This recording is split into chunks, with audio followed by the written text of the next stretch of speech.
ਕਰਦੇ ਹਾਂ। ਨਰਮਾ ਪੱਟੀ ਦੇ ਨੁਕਸਾਨ ਦੇ ਮੁਆਵਜ਼ੇ 'ਚ ਹੁਣ ਪੇਚ ਫਸ ਗਿਆ। ਪੰਜਾਬ ਸਰਕਾਰ ਨੇ ਪਟਵਾਰੀਆਂ ਦੀ ਭੇਜੀ ਹੋਈ ਰਿਪੋਰਟ ਨਕਾਰ ਦਿੱਤੀ ਹੈ। ਪਟਵਾਰੀਆਂ ਦੇ ਮੁਤਾਬਕ ਗੁਲਾਬੀ ਸੁੰਡੀ ਦੇ ਨਾਲ 7,53,000 ਏਕੜ ਦਾ ਰਕਬਾ ਨੁਕਸਾਨਿਆ ਗਿਆ, ਜਦਕਿ ਸਰਕਾਰ ਮੁਤਾਬਕ ਇਹ ਪ੍ਰਭਾਵਿਤ ਰਕਬਾ 2,24,000 ਏਕੜ ਦੇ ਕਰੀਬ ਹੈ। ਸੂਬਾ ਸਰਕਾਰ ਹੁਣ ਰਿਮੋਟ ਸੈਂਸਿੰਗ ਮੈਪਿੰਗ ਦੇ ਆਧਾਰ ਤੇ ਆਪਣੀ ਰਿਪੋਰਟ ਬਣਾਏਗੀ। 4 ਜ਼ਿਲ੍ਹਿਆਂ ਦੇ ਪਟਵਾਰੀਆਂ ਨੇ ਸਰਕਾਰ ਨੂੰ ਰਿਪੋਰਟ ਭੇਜੀ ਸੀ। ਫਾਜ਼ਿਲਕਾ, ਮੁਕਤਸਰ, ਬਠਿੰਡਾ ਤੇ ਮਾਨਸਾ ਦੀ ਰਿਪੋर्ट भेजी गई सी, जिस दे मुताबिक ਜਿਹੜਾ नुकसान होया है गुलाबी सुंडी दे नाल ਉਹ 7,53,000 ਏਕੜ ਦੇ ਵਿੱਚ ਹੋਇਆ ਹੈ। ਹਾਲਾਂਕਿ ਸਰਕਾਰ ਕਹਿ ਰਹੀ ਹੈ ਕਿ ਇਹ ਰਕਬਾ 2,24,000 ਏਕੜ ਹੈ। ਹੁਣ ਸਰਕਾਰ ਰਿਮੋਟ ਸੈਂਸਰ ਮੈਪਿੰਗ ਦੇ ਆਧਾਰ ਤੇ ਰਿਪੋਰਟ ਬਣਾਏਗੀ ਤੇ ਉਸ ਤੋਂ ਬਾਅਦ ਮੁਆਵਜ਼ੇ ਨੂੰ ਲੈ ਕੇ ਜਿਹੜੀ ਗੱਲਬਾਤ ਹੈ ਉਹ ਅੱਗੇ ਤੁਰੇਗੀ। ਹਾਲਾਂਕਿ ਸਰਕਾਰ ਦੇ ਵੱਲੋਂ ਵਾਰ-ਵਾਰ ਕਿਹਾ ਗਿਆ ਹੈ ਕਿ ਸਾਰੇ ਕਿਸਾਨਾਂ ਨੂੰ ਮੁਆਵਜ਼ਾ ਜਿਹੜਾ ਮਿਲੇਗਾ, ਲੇਕਿਨ ਹੁਣ ਪੇਚ ਫਸ ਗਿਆ ਹੈ ਮੁਆਵਜ਼ੇ ਦਾ ਕਿਤੇ ਨਾ ਕਿਤੇ। ਇਸੇ ਖਬਰ ਤੇ ਹੋਰ ਜਾਣਕਾਰੀ ਦੇ ਲਈ ਸਾਡੇ ਡੀਐਨਈ ਵਿਜੇਪਾਲ ਬਰਾੜ ਜੁੜੇ ਹੋਏ ਨੇ। ਵਿਜੇ, ਕਿਵੇਂ ਦੇਖਿਆ ਜਾਵੇ, ਕਿਉਂਕਿ ਸਰਕਾਰ ਵਾਰ-ਵਾਰ ਕਹਿ ਰਹੀ ਸੀ ਸਾਰੇ ਕਿਸਾਨਾਂ ਨੂੰ ਮੁਆਵਜ਼ਾ ਮਿਲੇਗਾ, ਤਾਂ ਹੁਣ ਇਹ ਜਿਹੜੀ ਰਿਪੋਰਟ ਹੈ ਨਕਾਰੀ ਗਈ ਹੈ ਤੇ ਸਰਕਾਰ ਕੁਝ ਹੋਰ ਕਹਿ ਰਹੀ ਹੈ। ਕਾਫੀ ਵੱਡਾ ਗੈਪ ਇਸ ਦੇ ਵਿੱਚ ਨਜ਼ਰ ਆ ਰਿਹਾ, ਜਿਹੜਾ ਰਕਬਾ ਸਰਕਾਰ ਕਹਿ ਰਹੀ ਹੈ ਕਿ ਪ੍ਰਭਾਵਿਤ ਹੋਇਆ ਤੇ ਜਿਹੜਾ ਪਟਵਾਰੀ ਕਹਿ ਰਹੇ ਨੇ। देखो अर्शी, इस दे विच 2-3 चीज़ां ने। सरकार ये मन रही है कि जिहड़ा रकबा जिन्ना प्रभावित होया वो 2,24,000 के आस पास है। 2,24,000 एकड़ जिहड़ा है बनता है। ये जिहड़ी सरकार दी रिमोट सेंसर मैपिंग है।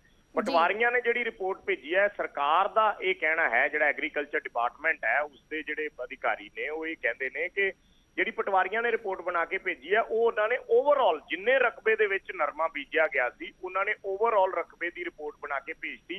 ਕਿਤੇ ਨਾ ਕਿਤੇ ਇਹ ਵੀ ਤਰਕ ਹੈ ਸਰਕਾਰ ਦਾ ਕਿ ਪਟਵਾਰੀਆਂ ਨੂੰ ਉੱਥੇ ਕਿਸਾਨਾਂ ਨੇ ਆਪਣੇ ਖੇਤਾਂ 'ਚ ਨਹੀਂ ਜਾਣ ਦਿੱਤਾ ਔਰ ਉਹਨਾਂ ਨੂੰ ਮੈਂਸ਼ਨ ਕਰਨ ਹੀ ਨਹੀਂ ਦਿੱਤਾ ਗਿਆ। ਸਿੰਪਲ ਰਕਬਾ ਪਟਵਾਰੀਆਂ ਨੂੰ ਦੱਸ ਦਿੱਤਾ ਗਿਆ ਔਰ ਪਟਵਾਰੀਆਂ ਨੇ ਐਜ਼ ਇਟ ਇਜ਼ ਜਿਹੜਾ ਟੋਟਲ ਰਕਬਾ ਸੀ ਉਸ ਦੀ ਰਿਪੋਰਟ ਲਿਖ ਕੇ ਭੇਜਤੀ ਹੈ।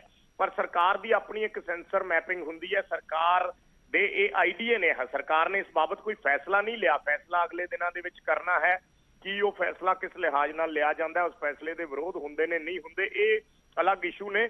ਪਰ ਸਰਕਾਰ ਇਹ ਮੰਨ ਕੇ ਚੱਲ ਰਹੀ ਹੈ ਜਾਂ ਸਰਕਾਰ ਦੀ ਅਗਲੇ ਦਿਨਾਂ 'ਚ ਕੋਸ਼ਿਸ਼ ਹੈ ਕਿ ਜਿਹੜੀ ਸੈਂਸਰ ਮੈਪਿੰਗ ਹੈ, ਸਰਕਾਰ ਦਾ ਜਿਹੜੇ ਰਿਪੋਰਟ ਹੈ ਜਾਂ ਅੰਦਾਜ਼ਾ ਹੈ ਕਿ 2.25 ਲੱਖ ਦੇ ਕਰੀਬ ਜਿਹੜਾ ਰਕਬਾ ਹੈ 2.25 ਲੱਖ ਏਕੜ ਦੇ ਕਰੀਬ ਉਹ ਪ੍ਰਭਾਵਿਤ ਹੋਇਆ ਔਰ 2.25 ਲੱਖ ਏਕੜ ਦੇ ਹਿਸਾਬ ਨਾਲ ਜਿਹੜਾ ਮੁਆਵਜ਼ਾ ਹੈ ਉਹ ਦਿੱਤਾ ਜਾਵੇ। ਔਰ ਜੋ ਖਬਰਾਂ ਨੇ ਜਾਂ ਜੋ ਚਰਚਾਵਾਂ ਨੇ ਕਿ ਇਹ ਵੀ ਹੈ ਕਿ ਸਰਕਾਰ ਵਿਚਾਰ ਰਹੀ ਹੈ ਕਿ 12,000 ਰੁਪਏ ਪ੍ਰਤੀ ਏਕੜ ਦੇ ਹਿਸਾਬ ਨਾਲ ਸਰਕਾਰ ਵਿਚਾਰ ਕਰ ਰਹੀ ਹੈ ਕਿ ਇਸ ਤੇ ਮੁਆਵਜ਼ੇ ਦੀ ਰਾਸ਼ੀ ਜਿਹੜੀ ਹੈ ਤੈਅ ਕੀਤੀ ਜਾਣੀ ਚਾਹੀਦੀ ਹੈ। ਬਾਕੀ ਹੋ ਸਕਦਾ ਕਿਸਾਨ ਜਥੇਬੰਦੀਆਂ ਨਾਲ ਗੱਲਬਾਤ ਕਰਕੇ ਜਾਂ ਉਹਨਾਂ ਦੇ ਨਾਲ ਕੋਈ ਮੀਟਿੰਗਾਂ ਕਰਕੇ ਉਸ ਦੇ ਵਿੱਚ ਕੋਈ ਫੇਰਬਦਲ ਹੋ ਜਾਏ ਮੌਕੇ ਤੇ।